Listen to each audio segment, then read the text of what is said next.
enjing sadayana balik deui jeung abdi di acara Melesat News. Patepang deui jeung abdi Sultan Arbian sareng rencangan abdi nyaeta Muhammad Agung Kurniadin. langsung wae saparantos anu urang terang ngeunaan para pejalan kaki anu kaganggu ayana pedagang kaki lima. Pedagang kaki lima atawa PKL nyaeta geus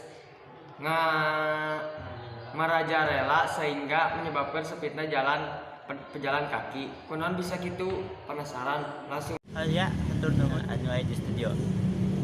Abdi ayeuna rek ngaliput ngeunaan keluhan pejalan kaki anu kaganggu ku PKL. Ayo urang langsung wae tanya-tanya ka pejalan kaki.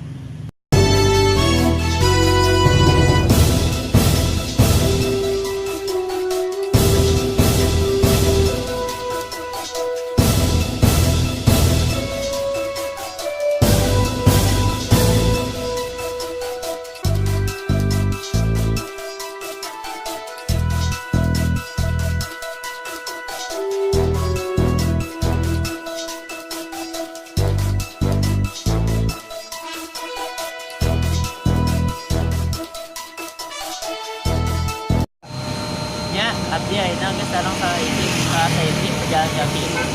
Menurut aja kumaha tentang PKL di trotoar? Menurut abdi sih PKL di jalan teh ngaganggu pejalan kaki. Sabab nyempitan trotoar doang. Jadi pejalan kaki teh bisa lewat. Terus kumaha solusina PKL ngaganggu pejalan kaki? Menurut abdi solusinya nyaeta nyen tempat sorangan khusus PKL supaya PKL teh dagang di jalan. Kalau di tempat-tempat tiga kantin gitu mah lebih enak, lebih nyaman, terus ngaganggu hujan. Ya, sekian liputan abdi. Ku abdi balikin deui ka studio. Hatur nuhun Agil Husaini atas laporanna. Ternyata ayeuna pedagang kaki lima di trotoar ngakibatkeun pejalan kaki ngarasa terganggu.